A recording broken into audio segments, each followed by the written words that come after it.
இந்த video part 2. So நம்ம ஸ்ரீசாயோடைய evening cake cut பண்ணுறதுக்காக கேக் வாங்க வந்திருந்தோம். ஸோ அங்கே அத்திப்பழம் ஐஸ்கிரீம் இருந்தது, சாப்பிட்லாமே அப்படின்னு சொல்லி சாப்பிட்டோம். டேஸ்ட் வைஸ் ரொம்ப நல்லா இருந்தது. ஆனால் ஈவினிங்கே தொண்டை போச்சு. ஸோ அப்போ போனது, அதாவது 29ல் போனது, இப்போ வரைக்கும் சரியாகவே இல்லை. கிட்டத்தட்ட ஒரு 1 வீக்குக்கு மேலே ஆகுது. ஓகே, ட்ரை பண்ணலாம் அப்படின்ட்டு. ஸோ இன்றைக்கி தான் வந்து நம்ம ஸ்ரீசாய் அண்ட் ஷாஷா 2 பேருக்குமே பர்த்டே அப்படிங்கிறதால ஷாஷாக்கும் ரெடி பண்ணியாச்சு. ஸோ ஷாஷாக்கு வந்து பார்த்திங்கன்னா பாபா ஷூட்லாம் போட்டு ரெடி பண்ணிவிட்டு நம்ம அவனுக்குமே கேக் கட் பண்ண போகிறோம். ஸோ கேக் பண்ணுறதுக்காக சாருமே ரெடியாக இருக்காங்க. ஸோ ஸ்ரீசாயோட ஃப்ரெண்ட்ஸ் எல்லாருமே வந்திருந்தாங்க அப்படிங்கிறதால ஷாஷா ரொம்ப ஹாப்பி. ஸோ ஷாஷாக்கு வந்து சும்மாவே கேர்ள்ஸ் அப்படின்னா அவங்க கூட ரொம்ப அட்டாச்சாக இருப்பான். இப்போ அதில் வேற 2 பொண்ணுங்க இருக்காங்களா. ஸோ அவங்க இவனை பேம்பர் பண்ண, இவன் அவங்க கூடவே போக வேறு லெவலில் ஹாப்பியாக இருந்தான். ஓகே, அது மட்டும் இல்லாமல் நம்ம வீட்டு குட்டீஸ் எல்லாமே வந்திருந்தாங்க. அதுவுமே ரொம்ப ஹாப்பியாக இருந்தது. ஸோ அவங்க கூட நல்லா ஜாலியாக ஷாஷாவும் நானும் விளையாடிட்டே இருந்தோம். அப்புறம் கேக் கட் பண்ணிவிட்டு அவன் கேக் எல்லாம் அவங்க ஃப்ரெண்ட்ஸ்க்கெலாம் ஊட்டி விட்டுட்டு இருந்தான். அவங்க ஃப்ரெண்ட்ஸ்க்கெலாம் வந்துட்டு ஸ்நாக்ஸ்லாம் கொடுத்துட்ருந்தோம். அவங்க கிஃப்ட் கொடுத்துருந்தாங்க. ஸோ அந்த கிஃப்ட் எல்லாம் அப்போவே ஓப்பன் பண்ணி பார்க்கலாம் அப்படின்னு சொல்லி ஓப்பன் பண்ணி பார்க்கும்போது ஒவ்வொன்றுமே வந்து க்யூட்டாக இருந்தது.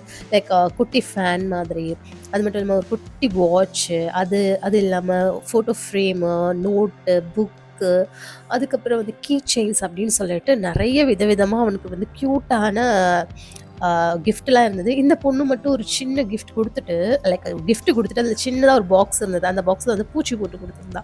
எதுக்கு அப்படி நடந்ததுன்னு தெரியல. அதுக்கப்புறம் வந்து எல்லாருக்குமே வந்து இந்த மாதிரி திருநீர் வச்சுட்டு இருந்தாங்க. என்ன நடக்குது அப்படின்னு எல்லா பசங்களும் வச்சுக்கிட்டாங்க அப்படிங்கிறதால அது ஒரு க்யூட்டாக இருந்தது. சரி, ஓகே, அது ஒரு சின்ன வீடியோ கிளிப்பாக எடுத்துக்கலாம் அப்படின்னு சொல்லிட்டு, ஸோ இது மாதிரி தான் குரூப்பாக சேர்ந்து நடந்துகிட்ருக்கு. ஸோ இந்த ஸ்ரீஷாவோட பர்த்டே அப்படிங்கிறது மட்டும் இல்லாமல் ஸ்ரீஷாவோட ஃப்ரெண்ட்ஸ் பர்த்டேக்கும் இவனும் போவான்.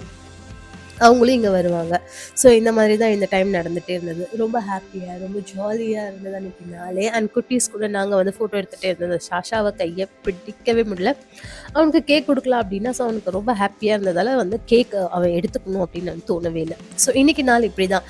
இன்றைக்கி நாள் மட்டும் இல்லை, லாஸ்ட் 1 வீக்காக வந்து ரொம்ப பரபரப்பாகவே இருந்தது. விரதம், கோவில், பர்ச்சேஸ், அதுக்கப்புறம் வந்துட்டு நம்ம ஆசிரமம் போகிறது, கிளாஸ்க்கு போகிறது அப்படின்னு சொல்லிட்டு டோட்டலாகவே வந்துட்டு ஒரு மாதிரி ரொம்ப ஹரிபரியாக இருந்த மாதிரி இருந்தது. பட் டே எண்டில் வந்துட்டு அப்பாடா கொஞ்சம் ரெஸ்ட் எடுக்கலாமா அப்படிங்கிற மாதிரி தோணிடுச்சு.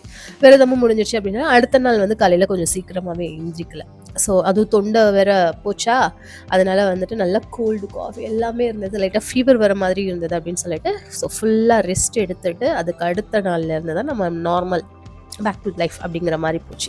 ஸோ இந்த வீடியோ தான் உங்கள் கூட ஷேர் பண்ணணும்னு நினச்சேன். ஏன்னா தொண்டை கிச் ப்ராப்ளம் இப்போ வரைக்கும் இருக்குது. பேசுகிறதுல ஏதாவது அப்படி இப்படி இருந்ததுன்னா சாரி. ஸோ இந்த மாதிரி அடுத்தடுத்த வீடியோஸ் தான் நான் உங்கள் கூட வந்து ஷேர் பண்ணிக்கிறேன். வீடியோ பிடிச்சிருக்கு லைக் பண்ணுங்கள், ஷேர் பண்ணுங்கள், கமெண்ட் பண்ணுங்கள். நெக்ஸ்ட் வீடியோவில் பார்க்கலாம்.